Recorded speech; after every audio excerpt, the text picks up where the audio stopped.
Καλησπέρα σας. Είμαι ο Κεφάτος. Τι έγινε, Κώστα? Ακόμη δεν ξεκινήσαμε. Λοιπόν, πες ότι ένας άνθρωπος σε βλέπει το πρωί. Ναι. Γιατί καλησπέρα? Γιατί έτσι γουστάρω, φίλε. Εντάξει, γεια σας, είμαι ο Κεφάτος. Είμαι ο Θεό Εξ. Και αυτή εδώ είναι η Βάγια. Είμαστε δύο φίλοι. Και είναι η εκπομπή Τι μου θύμισες.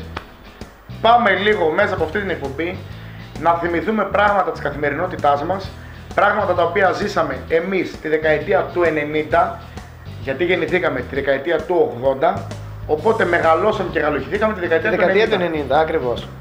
Θα θυμηθούμε πράγματα και καταστάσεις τα οποία Πράγματα και θάματα.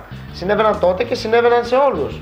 Μπορώ να πω. Αυτό το πράγμα είναι το άρρωστο της ιστορίας όλης. Η Βάγια κάτι έχει εδώ πέρα, δεν θέλω να. Λοιπόν, αυτό είναι το άρρωστο πράγμα της ιστορίας όλης, ότι συνέβαιναν σε όλους αυτά τα πράγματα. Για ένα πολύ περίεργο λόγο. Και γι' αυτό το λόγο θα πούμε κάτι το οποίο συνέβαινε περισσότερο μέσα σε ένα συγκεκριμένο χώρο και πιστεύω ότι οι απόψεις μας αφουγκράζονται από το 90% της κοινωνίας. Ακριβώς. Και η άποψη αυτή είναι τι μου θύμισες. Στο σπίτι. Πράγματα τα οποία υπήρχαν, παιδιά, σε κάθε ελληνικό σπίτι πραγματικά. Σε κάθε γαμμένο σπίτι. Το Άσχημα, που έχουν αγαρακτεί στη μνήμη μας με τον χειρότερο τρόπο, ανεξίτηλα και δεν φεύγουν ποτέ. Και μερικά βράδια εκεί που κοιμόμαστε, ξυπνάμε ας πούμε και τα μνημονεύουμε στις 2 ή 3 η ώρα το βράδυ, ιδρωμένοι σε εμβριακή στάση στο κρεβάτι έτσι. Στοιχιώνουνε τα όνειρά μας, στοιχιώνουνε την ηλικία μας. Ξάπλωσε. Ναι. Καλησπέρα, είμαστε δύο φίλοι που θα κάνουμε την εκπομπή μας. Όχι, ξάπλα, δεν έχω πρόβλημα. Θα ήθελα να μου πεις, Αχιλλέα, ποιος θα ξεκινήσει τη μονομαχία ιδεών και απόψεων πάνω στο τι μου θύμισες στο σπίτι. Αν έχεις κρυμμένο στην τσέπη σου ένα μαχαίρι με μνήμες, βγάλ' το και κάρφωσέ με. Ξεκίνησε εσύ. Δεν το θα ξεκινήσω, εγώ δεν είμαι έτοιμος. Γιατί είναι μαλάκα, όχι, εσύ θα ξεκινήσεις. Όχι, θα ξεκινήσεις. Θα ξεκινήσεις εσύ. Ωραία, φεύγω. Φύγε. Την κάνω μόνος μου την εκπομπή, πάω να γαμηθεί. Ξεκίνησε εσύ λοιπόν. Λοιπόν, ξεκινάω.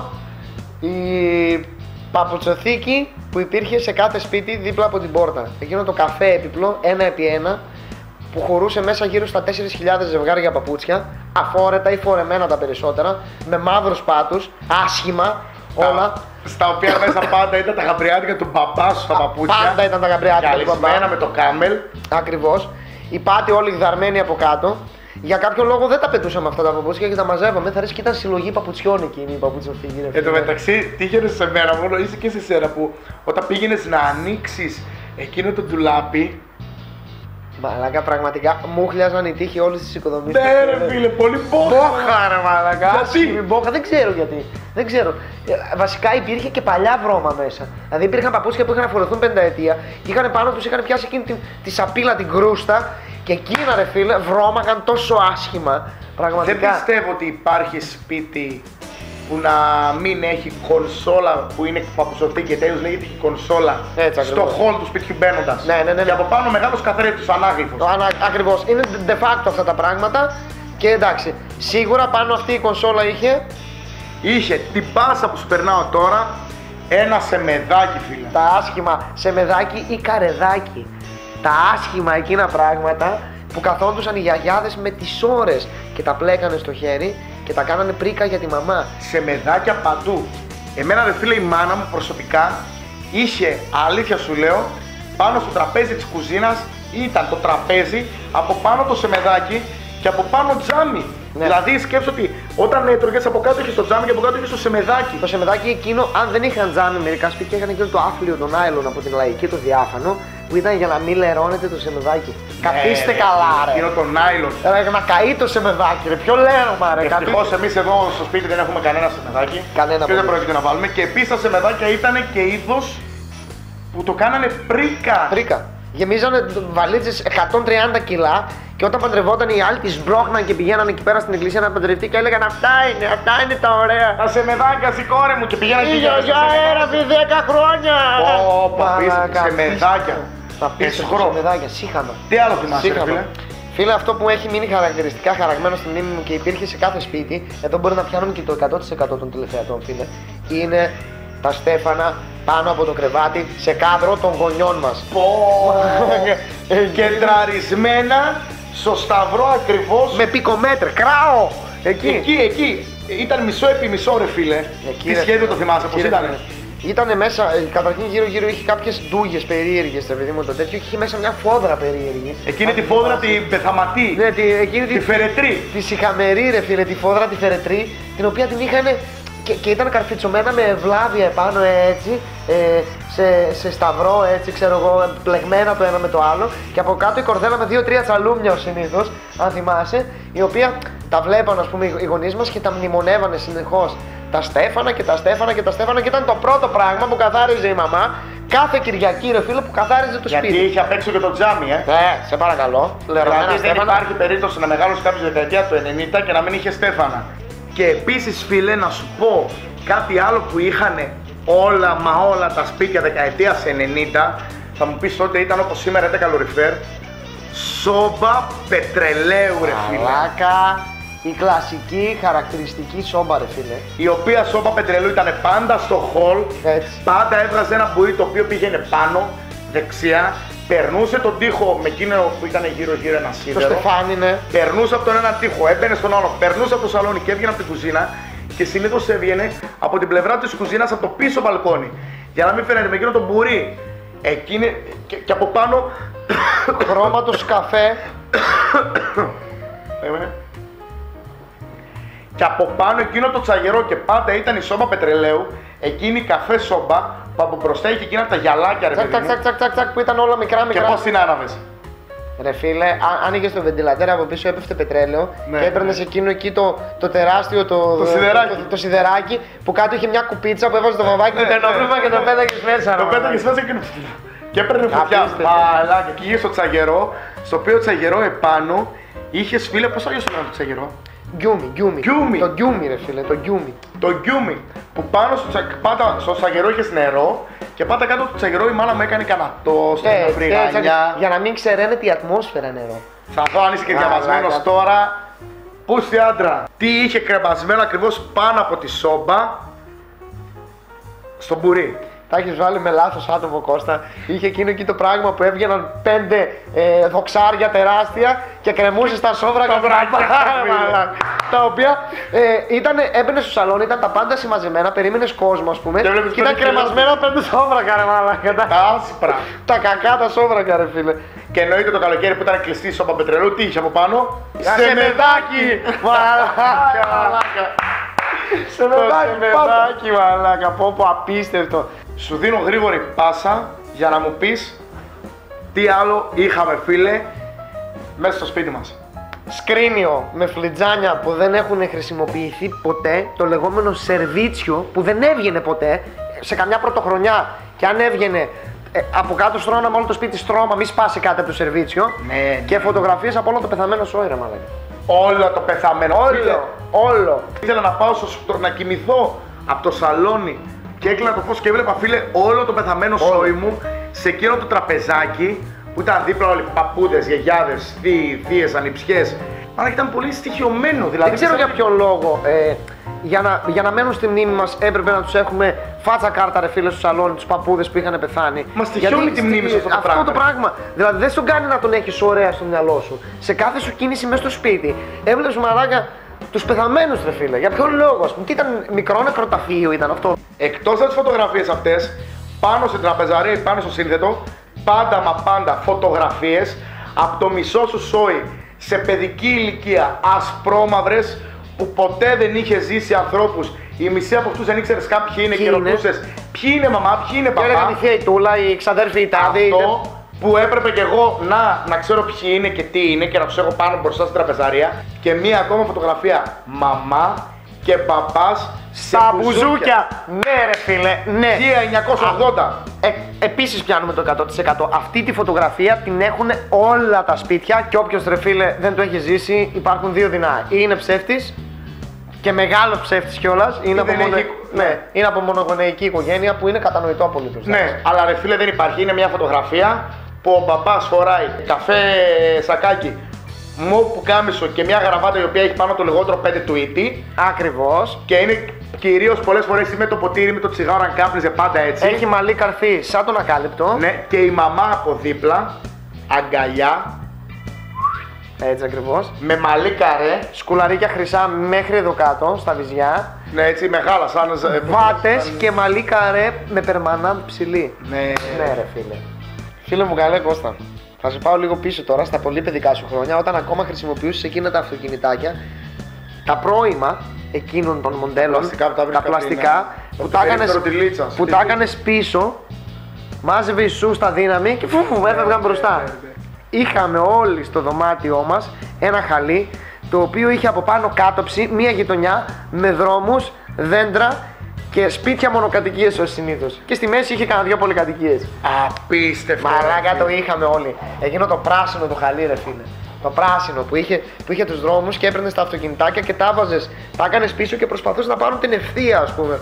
Και ήταν και η αιτία, φίλε, να ξυπνήσεις κάθε πρωί του Σαββάτου σε 7,5 ώρα. Ρε, άμα δεν ξυπνούς για να δεις παιδικά. Από -2 βαθμούς Κελσίου όταν καθάριζε μάνα, ρε φίλε, το δωμάτιο. Ναι, ρε φίλε, έχεις δίκιο. Έχεις δίκιο, να σου πω κάτι. Έπαιζες και εσύ με τον αέρα, το είπε κρύος. Ναι, ρε μαλάκα, έπαιζα. Μες στο δωμάτιο. Τι κάνω, αερίζω, τα μικρόβια να πεθάνουν, εδώ μέσα βρωμοκουπάει. Φώναζε, μαλάκα, να πω κάτι. Απορώ κάποιες φορές οι μανάδες μαζευόντουσαν στην πλατεία Ελευθερίας ή στην Θεσσαλονίκη στην πλατεία Αριστοτέλους ή στην Αθήνα στο Σύνταγμα και λέγανε τι θα πούμε στα παιδιά μας. Λέγανε, ρε φίλε, όλες τα ίδια. Ναι, απορώ με αυτό το πράγμα. Εμένα προσωπικά η μαμά μου αποκλείεται γιατί μεγάλωσε στη Νέα Πόλη Θεσσαλονίκης.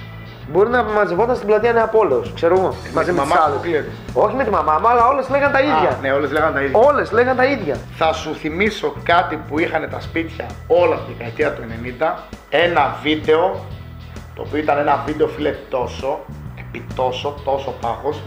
Και έπαιρνε κάτι κασέτες τέτοιες, επί τόσο. Εννοείται πάνω στο βίντεο σε μεδάκι. Εννοεί, όπω Χριστέ μου, ρε. Και αυτό το βίντεο διακοσμούσε πάντα σε περίοπτη θέση, κάτω από τη ρέκεφα. Από την τηλεόραση, ρε φίλε, την Philips, την Trinitron ή την Telefunken εκείνη. Telefunken, μα εκείνη την κακιά τηλεόραση που ήταν με ξύλινη επένδυση γύρω-γύρω, μαλάκα.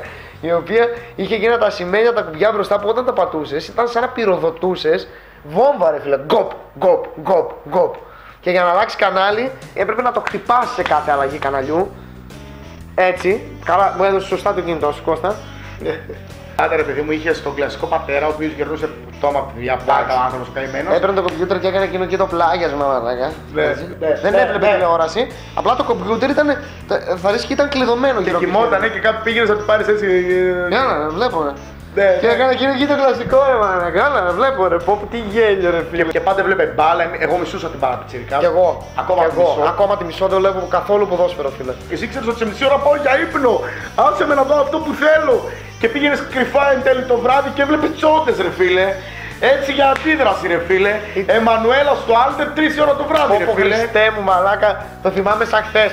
Κάθε απόγευμα στις 6 με 8 έπρεπε να παίζει μόνο αντένα. Που τι είχε στις 6 με 8 στον αντένα κάθε απόγευμα? Λάμψη, ρε. Και καλημέρα ζωή, πάρτα μαλάκα. Και είχες πάντα τη γιαγιά σου μέσα στο σπίτι να λέει μη Γιάνγκο, μη σ' αγαπάει η Βίρνα. Έπαιρνε μέσα στο πετσί του ρόλου και εσύ, ρε φίλε, ενευρίαζες και πήγαινες έπαιρνες στην τηλεόραση να του πας. Και όταν με έσκαγες στην τηλεόραση σε λιγότερο από απόσταση 9 χιλιόμετρων που σου έλεγαν οι γονείς, μη βρε, θα χαλάσει τα μάτια, βρε, μη βρε.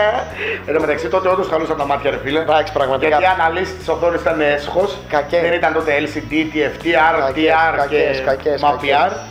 Οπότε ήταν πολύ κακή ανάλυση και χαλούσαν τα μάτια σου. Και φίλε, περνάω γρήγορη αντεπίθεση και σου λέω ότι μπαλκόνι σπιτιού δεκαετίας 90, 3 δραμιζάνες με τουρσιά, φίλε. Ωχ, μαλάκα. Τουρσιά. Η πόχα τους έζεχνε όλο τον πλανήτη, ρε φίλε. Και φίλε, πραγματικά τουρσί σημαίνει το εξής. Δεν ζούσε χωρίς τουρσί, μα δεν υπήρχε. Τουρσί με τη φασολάδα, τουρσί με τις φακές, τουρσί με το ένα, τουρσί με το άλλο. Τουρσί σκέτο. Τουρσί με τουρσί. Ναι. Και τουρσί ήτανε λάχανο που βρωμοκοπούσε στο σπίτι όταν το βράζει η μάνα σου. Πιπεριές οι πράσινες εκείνες οι μικρές που καίγαν κιόλας. Οι λευκές οι ντομάτες, ρε μαλάκα, η μεταλλαγμένη λευκή ντομάτα. Και φίλε, θα σου δώσω τώρα κατραπακιά με τουρσί καρότο, που το καρότο ήταν ράφλες. Ράφλες, κακό πράγμα να μαλάκα. Αλλά όλα, και αν πήγαινες και γλυκό τουρσί, Καλά και λικέρ εννοείται. Και πήγαινε να το πειράξει και λέγε πάνω μία αγόρι μου, το βλέπει ο ήλιος εκεί πέρα. Εκεί πρέπει να είναι, σε σκυρό σημείο ή σε ήλιο, ανάλογα με το τίτλο ήταν, ξέρω εγώ. Ναι, και έτρωγε τα Σάββατα. Χωρίς να ξέρεις το γιατί. Απλά έτσι την έτρωγες. Δεν στη γράφει εδώ, έτσι που έλεγε. Δεν στη γράφει εδώ. Οι κλασικές ατάκες. Μαλάκα, θα σου πω κάτι, αφού πήγαμε στο μπαλκόνι, κρεμασμένο κλουβί με καναρίνι, ρε φίλε. Όλα τα σπίτια. Δεν υπήρχε σπίτι που να μην είχε κρεμασμένο κλουβί με καναρίνι και γύρω-γύρω το μπαλκόνι να είναι Τέξας από τα φαγωμένα τα καναβούρια. Και για να μην είναι, βάζανε εκείνη εκεί την σακούλα γύρω-γύρω με το λάστιχο, ρε φίλε. Και επίσης κάτω-κάτω στο πλαστικό σε μεδάκι κολλημένο, ρε. Ναι, ρε μαλάκα. Πλαστικό σε μεδάκι κολλημένο και από κάτω είχε την πρώτη σελίδα ή την δεύτερη, την τελευταία με τη γελιογραφία από το Zapping. Ναι. Το θυμάσαι το Zapping, μαλάκα εκείνο. Από κάτω στον πάτο, ρε παιδί, για να μην λερώνονται τις κουτσουλιές. Εμείς είχαμε βέβαια παπαγαλάκι, είχαμε τον Απολέον. Ναι, ή καναρίνι, παπαγαλάκι, είχαν ένα πουλί. Κάποια στιγμή την έκανε ο παπαγάλος, δεν πειράζει. Πω μαλάκα, απίστευτο πράγμα, ρε. Φίλε, επίσης, πάνω από το κρεβάτι σου 25 τόμοι εγκυκλοπαίδειες ή πάπυρους λαρούς πριτάνικα ή Χάρι Πάτσι, ρε φίλε.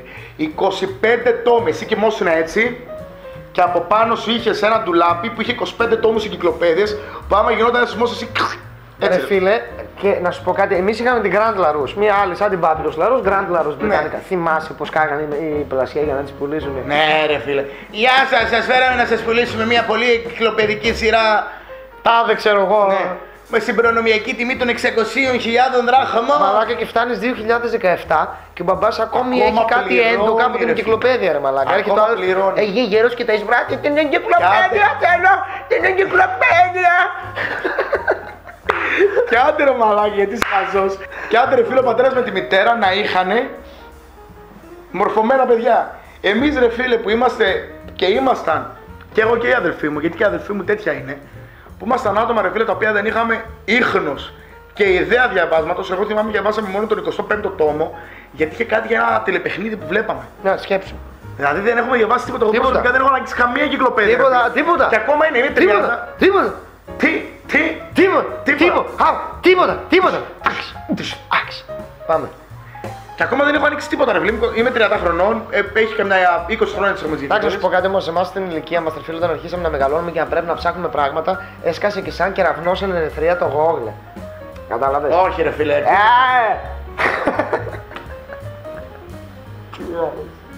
Τα λεφτά για την εγκυκλοπαίδεια.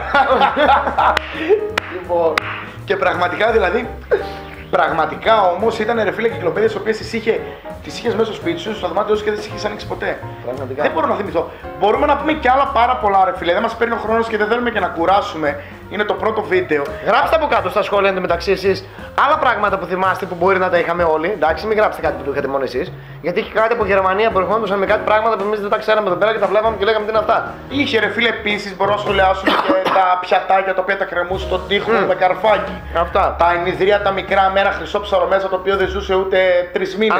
Ανά 2 μήνες, ναι, αυτό το αλλάζαμε. Ψοφούσε. Και να πω και κάτι για να κλείσουμε. Ποιος δεν θυμάται σε βρύση να έχει βάλει η μαμά τούλη από μπομπονιέρα από γάμο με στουμπωμένο μαμάκι. Ναι, ρε φίλε. Και πάντα εμάς μου άρεσε εμένα το άνοιγα για να δω τη βρωμιά από μέσα. Ναι, και βλέπω τη βρωμιά. Τι βρωμιά είναι αυτή.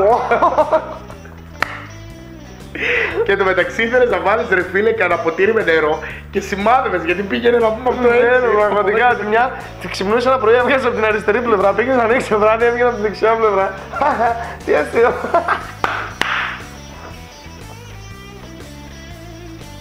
Λίγο πολύ φίλε νομίζω ότι αυτές ήταν. Ναι. Παιδιά, αυτό που είπαμε και πριν, αν θυμάστε εσείς κάποια άλλα πράγματα τα οποία τα είχαμε όλοι, ενδεχομένως μπορείτε να τα γράψετε κάτω στα σχόλια και μπορείτε επίσης να μας δώσετε ιδέες για το τι εκπομπές μπορούμε να κάνουμε, τι μας θύμισες στο σχολείο, ξέρω εγώ. Η επόμενη εκπομπή μας δεν θα πούμε τι είναι, να μην σας αποκαλύψουμε, αλλά έρχεται, το επεισόδιο θα βγαίνει μία φορά ανά μία ή 2 εβδομάδες ανάλογα με το χρόνο που έχουμε. Με το χρόνο που έχουμε, γιατί κυρίως δεν είναι αυτή η δουλειά μας, αλλά το κάνουμε καθαρά για χαβαλέ και καθαρά για ψυχαγωγική διάθεση. Έτσι ακριβώς. Νομίζω ότι ήταν ένα πάρα πολύ ωραίο βίντεο. Ελπίζουμε να σας άρεσε. Σας βγάλαμε αυτό που είχαμε μέσα στο μυαλό μας και μέσα στα πατρικά μας. Πραγματικά. Και το κακό είναι ότι όταν το συζητούσαμε για να κάνουμε το concept της εκπομπής, αυτά που λέγαμε, ας πούμε, ότι θα κάνουμε και θα πούμε στην πορεία που θα δείτε, είχαν συμβεί και στον έναν και στον άλλον. Πράγμα και στους φίλους που ήταν κοντά μας, έτσι. Πράγμα το οποίο σημαίνει ότι θα μιλήσουμε για πράγματα, παιδιά, άρρωστο, που έχουν συμβεί σε όλους. Φίλα, θα βρω κάτι 11 και 5. Θα τελειώσουμε 11 και 5 πήγε. Να φύγουμε να πάμε πιούμε για ένα ποτό. Όχι, δεν θα πάμε για ποτέ. Ωραία. Είμαι ο Κώστας και είμαι Εγώ θα πάω στο Wire. Θα πάω στο Wire.